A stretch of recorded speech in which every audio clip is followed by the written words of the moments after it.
Hi everyone, my name is Lene Rakowski, and the research topic that I chose to do for the paper is an eating disorder.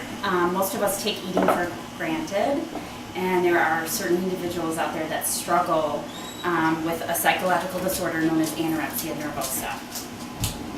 Anorexia nervosa is categorized by fear of being fat, a distorted body image, and then they eventually reduce their consumption of food until they are emaciated. This eating disorder can not only affect individual teenagers, boys and girls, but it's also slightly been rising in older female, adult, and male adults. The symptoms of the disease include amenorrhea, which is an absence of a menstrual period, cold sensitivity, severe distorted body image, a fine covering of the hair, of body hair, hoarding of food, paleness, and their weight being 15% below standard body weight. Their fear of actually putting on weight becomes intense, and they start to look for immediate results, and that involves some very risky behavior such as self-induced vomiting, use of diuretics, ipecac syrup, laxatives, and extreme compulsive exercising. There are multi-factors to the individual that is someone that, or multi-factors I guess would be better for the word. Usually someone that suffers from some low self-esteem is a candidate for anorexia nervosa, someone that's depressed, or any kind of personality trait that supports perfectionism and early dieting behaviors at a young age. Our society has put out very strong expectations, and that has contributed to the increase and surge of anorexia. It has idolized a thin female in almost everything, every kind of exposure in our society, any kind of advertising, celebrities, TV, it's all out there. There are a lot of treatment options available for treating anorexia nervosa.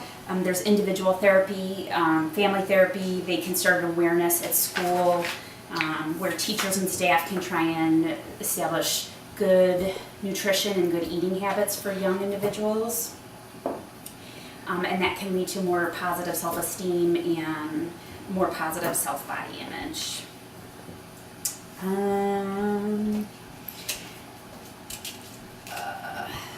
Individual and family interventions are probably the most successful for treating anorexia nervosa for later down the road. The family environment is actually what improves the self-esteem of the individual, and the treatment model of a family systems theory is what is crucial for the child's success later on down the road. The focus of my paper was, I found, looking at all the different treatment models versus if it's inpatient, outpatient, individual therapy, was the whole family approach to treating anorexia nervosa.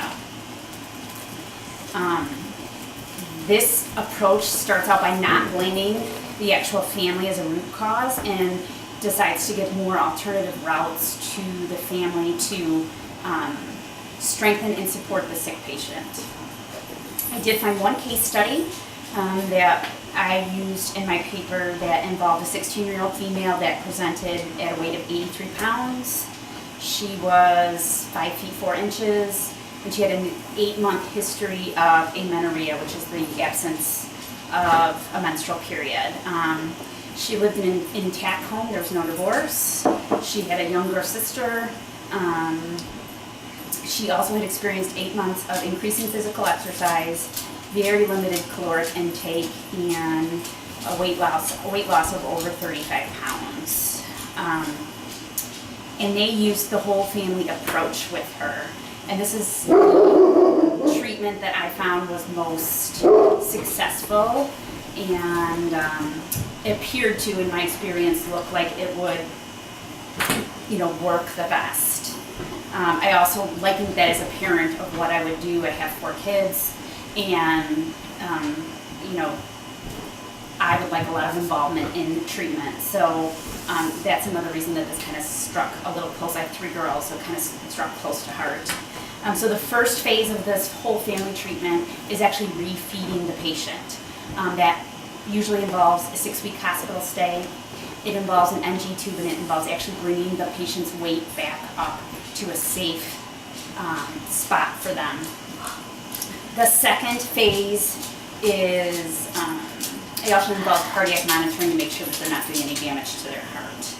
The second phase actually involves parents focusing on tools and treatment to actually help the patient take more control of their eating. They teach the parents to work together in a warm, consistent environment rather than, again, constantly monitoring, force feeding, things like that, actually giving the patient the tools to take their own eating back into their hands. This also negotiates new roles in the family and maybe restructure some of the dynamic that can help the individual have higher self-esteem. The final stage shifts from helping the individual come up with a new identity that is not linked to anorexia.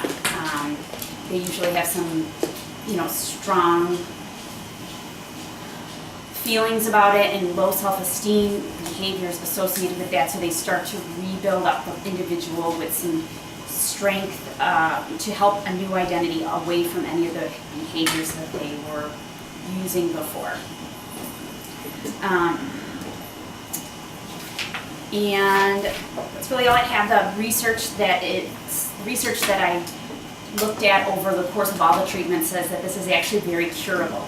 The earlier you can treat it, the better, but focusing on the regaining the weight loss before it becomes something that can't be reversed. So that's all I have. Thank you.